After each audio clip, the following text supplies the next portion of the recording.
청취자 여러분 환영합니다. 오늘 우리가 함께 푹 빠져볼 주제는 정말이지 흥미로운 모순을 품고 있습니다. 네, 아주 독특한 주제죠. 바로 오래되었지만 가장 새로운 그런 농업 시스템에 관한 심층 탐구인데요. 여러분, 혹시 오늘 점심이나 저녁으로 드신 음식 생각나시나요? 매일 먹는 식사지만 깊게 생각해 본 적은 별로 없을 겁니다. 그렇죠.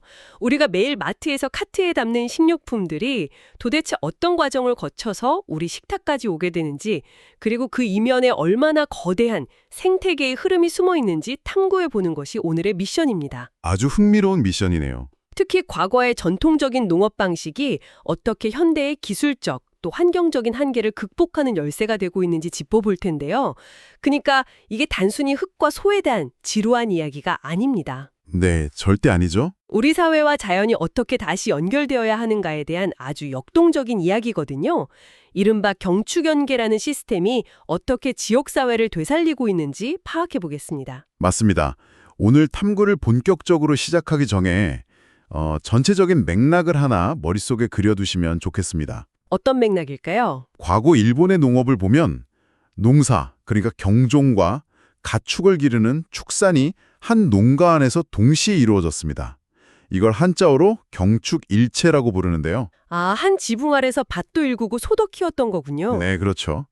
그런데 제2차 세계대전 이후에 현대화라는 거대한 물결을 거치면서 이 두 가지가 완전히 쪼개집니다. 농사는 농사대로, 축산은 축산대로 철저하게 고립되어서 전문화된 길을 걷게 되죠. 효율성을 찾아가는 거네요. 맞아요. 하지만 흥미로운 건 지금부터입니다. 최근 들어서 이 둘이 한 가족 단위가 아니라 넓은 지역 단위에서 다시 결합하는 새로운 협력 모델로 진화하고 있거든요. 오, 지역 단위로요? 네. 과거의 단절을 극복하고 지역사회 전체가 하나의 유기체처럼 연결되는 이 거대한 흐름을 염두에 두시면 오늘 이야기가 훨씬 더 입체적으로 다가오실 겁니다. 좋아요. 그럼 먼저 그 옛날 모든 것이 톱니바퀴처럼 완벽하게 맞물려 돌아가던 경축일체의 황금기 이야기부터 시작해 볼까요? 네, 100년 전 풍경으로 가보는 거죠. 청취자 여러분, 100년 전의 평범한 농가 풍경을 한번 상상해 보세요. 당시 농가에서 소와 말은 단순한 가축이나 재산 그 이상이었습니다. 매일 아침 밭을 갈고 무거운 수확물을 나르는 그야말로 살아있는 트랙터였죠. 살아있는 트랙터, 아주 정확한 비유입니다. 게다가 이 녀석들이 매일 배출하는 엄청난 양의 배설물은 버릴 것이 하나도 없었잖아요. 볏짚과 섞여서 땅을 다시 기름지게 만드는 최고급 유기질 비료가 되었으니까요. 그렇죠. 말 그대로 농가 마당 한가운데에 스스로 굴러가는 천연 비료 공장이 있었던 셈입니다. 여기서 놓치지 말아야 할 아주 매력적인 포인트가 하나 있습니다.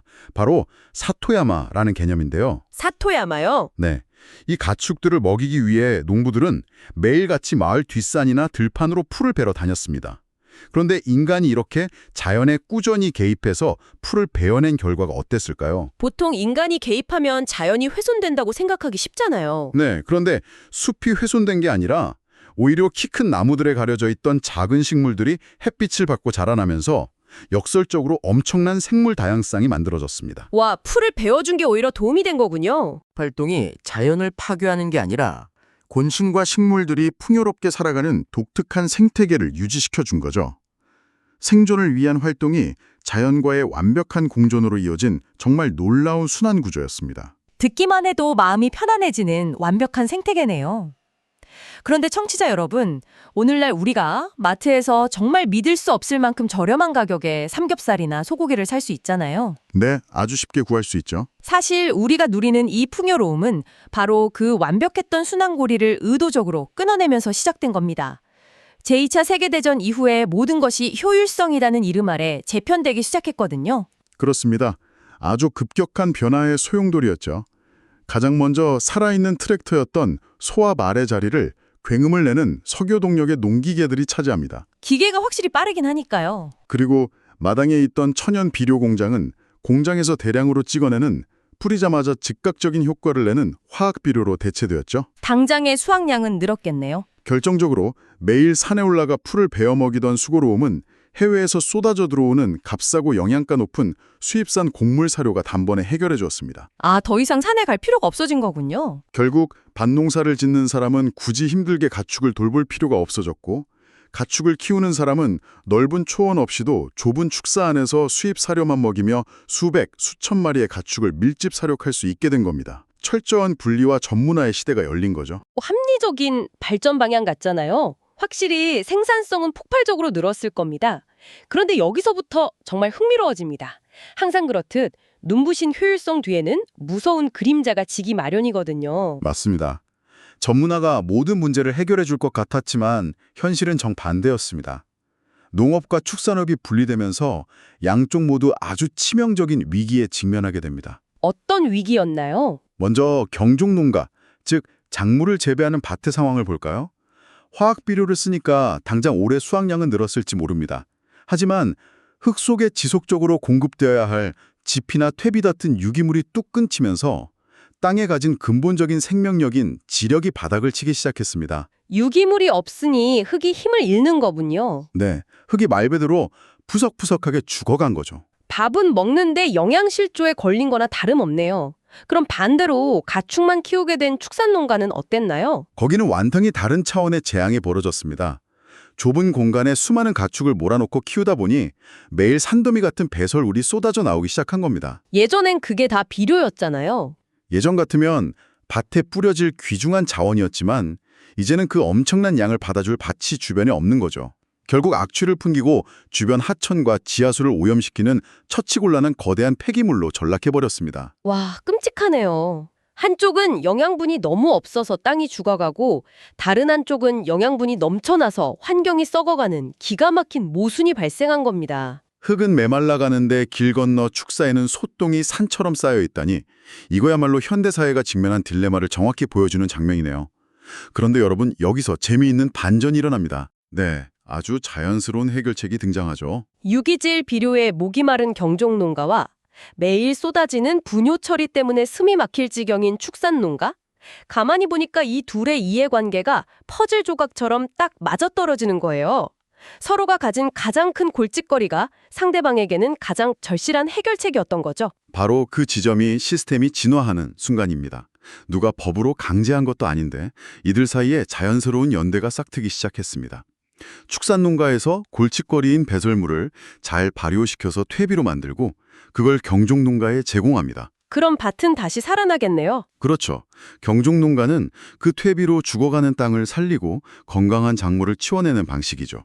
이걸 과거 한 가족이 다 하던 경축일체와 구분해서 지역사회 단위의 네트워크로 발전했다는 의미로 경축연계라고 부릅니다. 아, 일체가 아니라 연계? 네, 일체에서 연계로, 개인의 영역에서 지역 생태계로 시스템이 확장된 겁니다. 일체에서 연계로 정말 근사한 진화네요.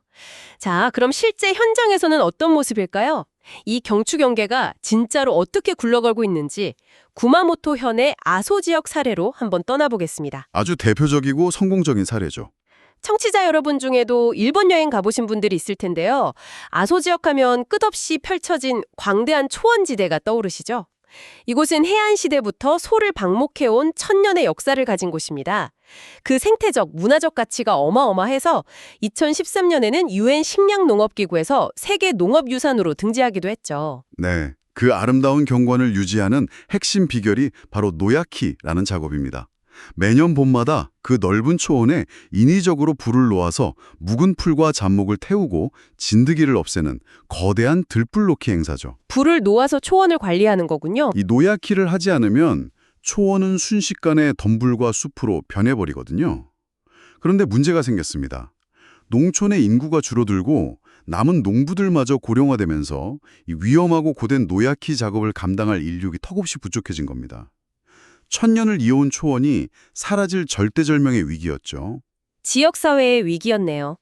근데 사실 도시에서 자원봉사자 몇 명 불러서 불 피우는 걸 돕는다고 해서 그게 국가적인 농업 문제를 해결할 수 있는 확장 가능한 모델이 될 수 있을까요?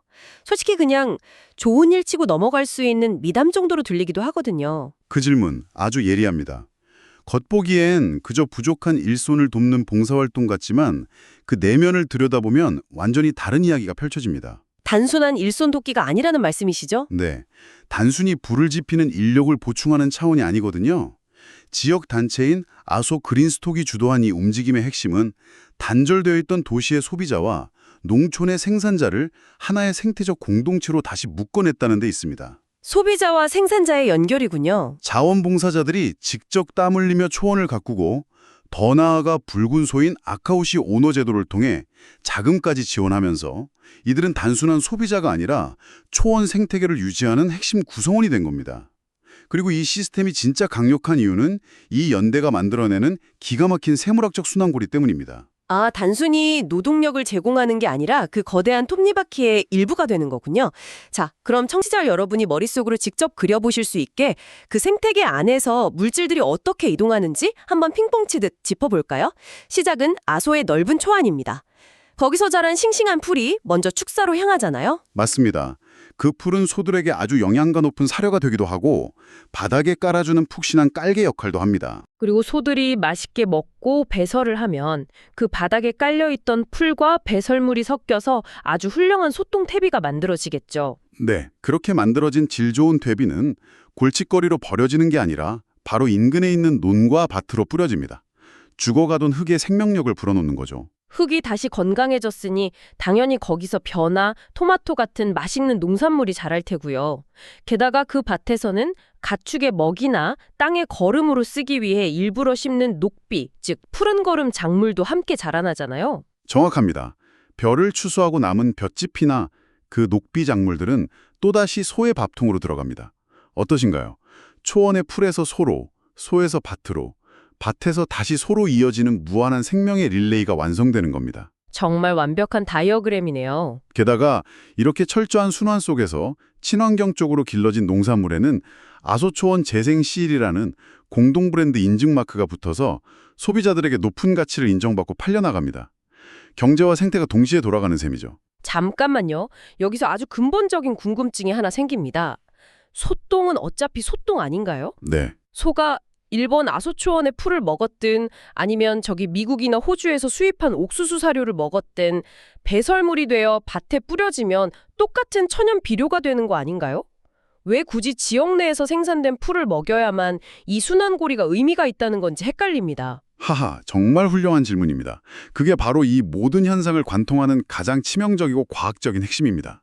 정답부터 말씀드리면 질소 때문입니다. 아, 질소요? 네, 질소는 아미노산과 단백질을 구성하고 식물이 자라는데 반드시 필요한 비료의 3대 요소 중 하나죠. 그런데 이 질소를 인간이 먹는 비타민 영양제라고 한번 생각해 보세요.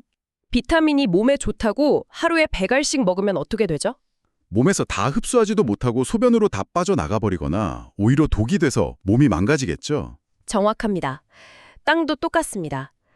과거처럼 한 지역 안에서 자란 풀을 소가 먹고 그 배설물을 다시 그 지역의 땅에 뿌릴 때는 그 지역이 감당할 수 있는 적정량의 질소가 계속 빙글빙글 돌기만 합니다. 밸런스가 유지되는 거죠.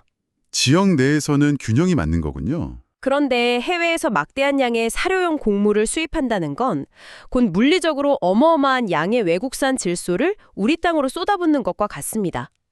수입 사료를 먹고 자란 소의 배설물로 퇴비를 만들어 밭에 계속 뿌리면 땅이 흡수할 수 있는 비타민 한계치를 훌쩍 넘겨버리게 됩니다.